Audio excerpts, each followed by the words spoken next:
Tonight at 5, the state of Colorado declares racism a public health crisis. And Denver announces more police will be out to make sure you have a mask on. Plus, a 5-year-old in the fight of a lifetime. The hospital told us he won't be cleared for like really playing and all that, running around for like 3 months. Gets a boost from Denver7 viewers. And better late than never, the Rockies are home and the fans are hyped. And we begin tonight on Blake Street. The Rockies open their home schedule in just about an hour. And yeah, look at this picture. This is striking. Things outside of Coors Field certainly different this year. We're used to seeing those streets just packed with fans. Yeah, I think the one on the right is not this year, unfortunately. So here's side-by-side look at the 2019 home opener there on Blake Street compared to now. Now the balloons and banners are still there, and the crowds, not so much. That's crazy. Well, no matter how you slice it, an empty stadium hurts Colorado business. A May report projected the Rockies as a team to lose more than $130 million this year, and the trickle down could crush small businesses. By one estimate, the no fan plan will cost local businesses more than $100 million. Good evening, everyone. Thanks for watching Denver7 News at 5. I'm Ann Trujillo. And I'm Shannon Ogden. So let's put the last 4 months aside and focus on the present. The Rockies are back home and they're red hot. That is the good news, and our team coverage of the home opener and the impact on Coloradans begins right now with Denver7's Russell Haythorne in Lodo. Russell? Yeah, you guys are right. The economic impact of all of this could be devastating, has been devastating. But the good news is, on the bright side, there are people out and about tonight here in Lodo. Many of them are Rockies fans, and they share the same level of optimism and enthusiasm that they typically have this time of the season. They're excited that Rockies baseball is back, and the Rockies are off to a great start. They're 4-1 right now. We have some video to show you from earlier today. Businesses and bars are doing what they can to attract fans to Lodo. In the alley behind the Maven Hotel, 1 block from Coors Field, they'll have an arts walk while the game is playing on the TVs. The crowds are nowhere near what they typically look like for an opening day, but the Rockies organization tells us today they are still pushing Major League Baseball in the city of Denver to allow 10,000 fans in the stands at some point in the next few weeks. That would be about 1 person for every 5 seats. It's really no different than when you go into a restaurant and you're not able to sit at that table, you're able to sit at this table. It's just on a grander scale. I hope so. I have season tickets, so I'm waiting for them to open it up. I realize MLB needs to approve the plan, but I'll be there if I can be there. I'll be there in the seats supporting the team. Here's a different vantage point of Lodo right now. What you're looking at is the intersection of 19th and Blake. It would typically be a zoo. We're about an hour from first pitch, and there would be fans everywhere. I mean, hundreds, even thousands of people down here, and it's a virtual ghost town. This is certainly good for public health and safety, I guess, but lousy for business. We'll have much more on Rockies opening day coming up on Denver7 at 6. For now, we're live in Lodo. Russell Haythorne, back to you guys. All right, Russell, thank you very much. And when you turn on your TV tonight, you're not going to see an empty stadium.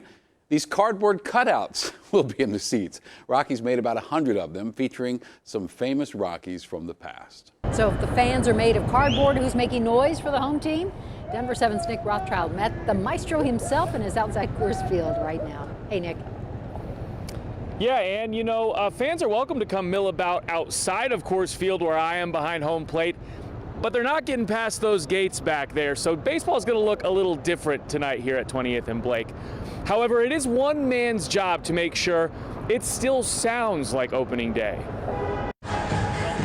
As is tradition, tonight Charlie Blackmon will enter the batter's box serenaded by the outfield. But the chorus of reverberating voices bellowing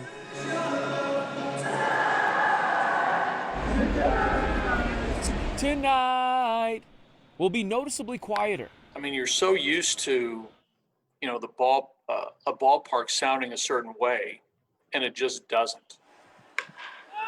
Without fans in the stands, the task of creating ballpark energy falls to one man, Kent Kroesbakken. The main thing we want to do is add energy to our players, give them that home field advantage since the fans aren't here to help them. Among other things, Kent is in charge of playing and manipulating fake crowd noise. given to him by Major League Baseball. They actually sent every team an iPad that was already loaded with the files on it. Files from Sony's MLB The Show video game. My son plays the video game all the time. But Kent is less of an orchestral conductor. You just pretty much have a low, medium, and large cheer. And more of a river rafting guy. You know, you hear the crack of the bat, you can add a little bit of cheer in it, and as it goes over the fence, you can make it even louder. You better believe when Chuck Nasty steps to the plate tonight, Kent will be singing. Okay. Yeah, Kent also told me that this is a point of pride for the in-game entertainment crew. They're a part of the team, and their way to influence tonight's game against the Padres is to get those Rockies pumped up. Reporting from outside Coors Field, I'm Nick Rothschild, Denver7 Sports. Yeah, job more important than ever. Thank you, Nick. And we will have more from Coors Field for you throughout the night. Right now, we turn our attention to the coronavirus. 350 hospital beds in use tonight in Colorado. That is up from Thursday. Still low compared to where we were at the virus's peak. 5 more Coloradans tested positive for COVID on Thursday, and 16 Coloradans who tested positive have passed away, although the state is not saying any of those deaths were directly due to the virus. Denver Mayor Michael Hancock says there are signs that Colorado's case count is leveling off after rising quickly last week, and he is doubling down on calls for people to mask up and stay home. Last week, the city handed out nearly 24 citations for people violating public health orders, according to Mayor Hancock. And he says most of those were failure to wear a mask. And the city is stepping up enforcement to make sure all public health orders are followed. Don't gather in large groups and maintain social distancing. It's not an attack on your freedom if you don't get with a bunch of your friends to the park for an afternoon. Denver's leaders said today that there have been talks of a citywide shutdown if things take a turn for the worse, and they stress that we are a long way from that and can avoid it by practicing social distancing. Colorado's Department of Public Health and Environment is declaring racism a public health crisis. Now, this move now brings Colorado in line with the American Public Health Association, which called racism a crisis earlier this year, and activists say it's about time.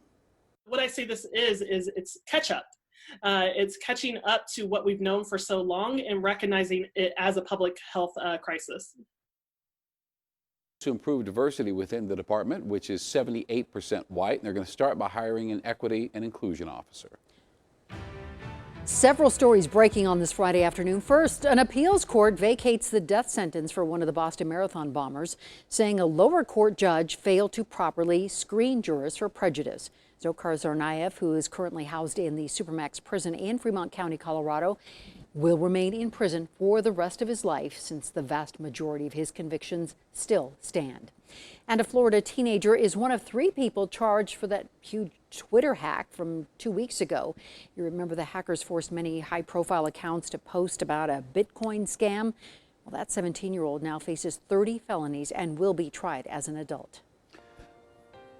When Denver7 Gibbs first met 5-year-old Esteban, we were struck by his bravery. Esteban, who lives in Aurora, has been recovering from a fractured skull after a hit-and-run crash in his own backyard, and police are still looking for the driver. Esteban's family is able to focus on his care now, thanks to your generosity. Here's Denver7's Jessica Porter.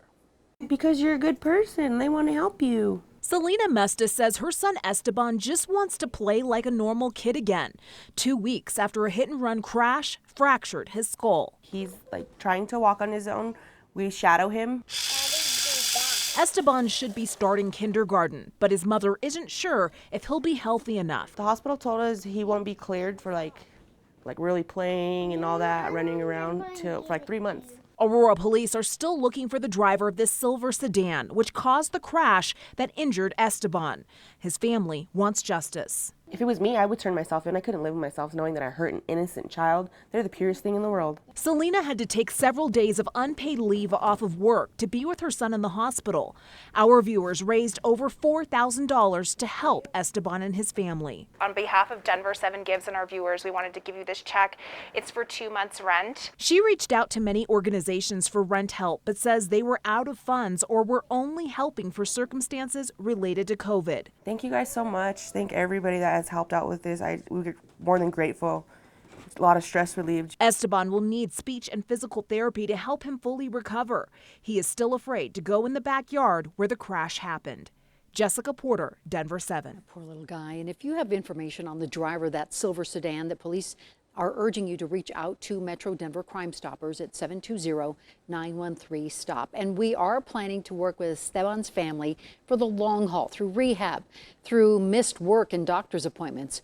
We are with him on the road to recovery, and you can help too by donating to our nonprofit Denver7 Gives Fund. You can find the link on the denverchannel.com under the Contact Denver 7 section.